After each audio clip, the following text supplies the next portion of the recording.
Since the partial release of the Caves and Cliffs update in Minecraft 1.17, Mojang has done it again with 1.18 as the highly anticipated Part 2 of the Caves and Cliffs update is finally here. This update is as massive as the update that changed the world.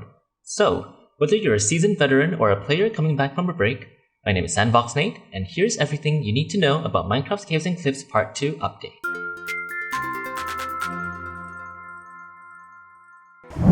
While Caves and Cliffs Part 1 brings you all the new features such as blocks, items, and adorable mobs, I'm sure we can all agree that Caves and Cliffs Part 2 is the real world changer, as they bring you massive upgrades, enhanced port generation, and a number of gameplay changes. So much that it now runs on Java 17 instead of 16. There's a lot to cover today, so let's start it. Perhaps the biggest upgrade to the game is the new world height, as the sky is now 64 blocks higher and the caves at 64 blocks deeper, giving you 384 blocks of vertical space between Y320 and Y-64. The update is also set to upgrade your world without having to start anew. This is because the devs had worked really hard to ensure that the new biomes and terrain would blend seamlessly with your existing world, so nothing would feel out of place. As for what's below, the devs has it covered too, as your caves are now deeper, giving you something new. As for new additions, the only new item is a rare music disc called Other Side, composed by Pixar composer Lena Raine. Other Side is a treasure item that can only be found in strongholds and dungeons, but unfortunately not on creepers. Another treasure-related change is the addition of water-breathing potions in buried treasure, giving you more incentives to explore the newfound depths. And before we get to the real-world changes, let's talk about quality of life improvements. Player spawning has been improved to prevent you from starting in the middle of the ocean. The GUI for effects are also improved, as effects are now redesigned on the right side, so that the recipe book does not block it from view. My favorite improvement so far is how chunks are loaded now, as chunks now load in a round shape around you instead of a square, which to me is very lovely. Other improvements to the game is the ability to use shears to stop kelps and blocky vines from growing, a way to break conduits faster with a pickaxe, the ability to use a stone cutter to convert blocks of copper to cut copper, and finally, getting more raw copper when mining so that we get more in return. And now that that's all covered, let's get to the good stuff. The new enhanced height limit means the addition of more dynamic and expansive terrain, resulting in more interesting generation and a better sense of scale, as everything is now somewhat taller. To incorporate such a scope, the clouds have been raised from Y128 to Y192, and terrain generation is no longer controlled by biomes. This results in more natural landscape variations, such as the existence of multiple biomes blending together to form a hill. Existing biomes are now much more simplified, as all height-based sub-biomes are now merged with their main biomes. Some of the existing biomes are also tweaked to be more interesting, such as Badlands having more elevated sand and finally generating their own natural red sandstones, wider beaches, gravel strips in stony shores, prouder swamp oak generating in deeper waters, and ocean biomes finally matching their land biome's temperature by making sense of their surroundings. Going under, caves now stretch all the way to Y-59, with layers above Y8 made of stone and layers beneath Y0 made of deep slate. Caves now come in three forms, which are cheese, spaghetti, and noodle. Cheese caves are the massive caverns that make it look grand. Spaghetti caves resemble your original caves, and noodle caves offer a claustrophobic experience, as it is reminiscent of natural tunnels. Caves now also contain bodies of water called aquifers, and they are spread out all over the cavern, sometimes connecting to underwater caves. Aquifers within deep slate layers also tend to spawn as lava aquifers instead, so be careful. Alongside these wonderful changes, the dripstone cave and the lush cave biomes can finally generate naturally, with dripstone caves generating underground and inside hills or mountains, and lush cave generating below an axalia tree as promised.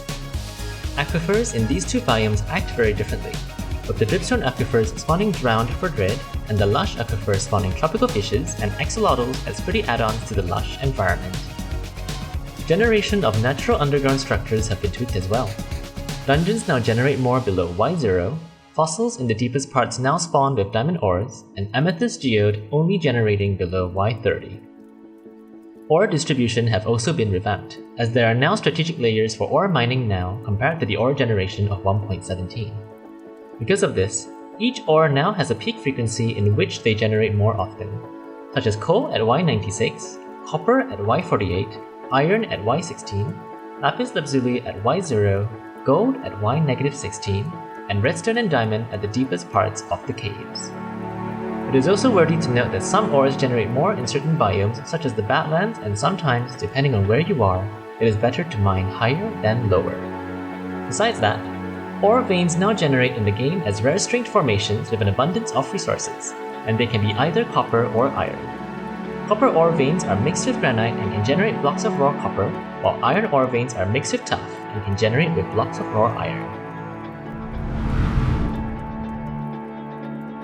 With the terrain generation being more dynamic, 6 new mountain biomes were added to the game.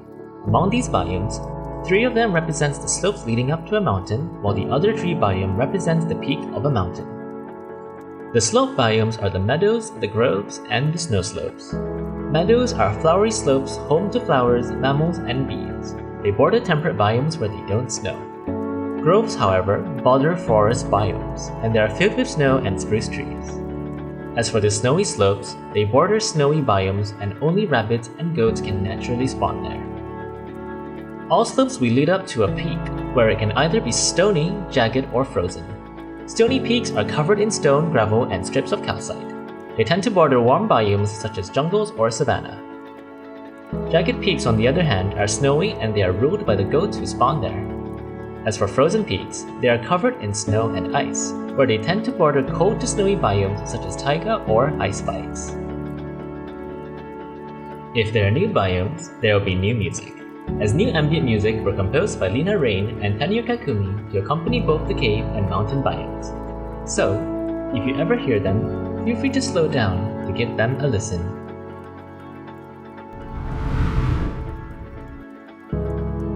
Big drip leaves have been nerfed as their placement is now restricted to saw-related blocks.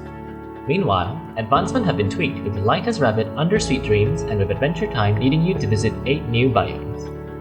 Moreover, 4 new advancements have been added, which are Caves and Cliffs, Feels Like Home, Sound of Music, and Star Trader, which are all reasonably doable. Caves and Cliffs require you to fall from the top of the world to the bottom of the world. To achieve Feels Like Home, all you need to do is ride a strider on lava for 50 blocks in the overworld. For Sound of Music, act out the musical drama by playing music in a meadow. And for Star Trader, simply trade with a villager at the highest altitude possible, and all these advancements will be yours. And finally, some mob nodes, where mobs act differently now than before by a little.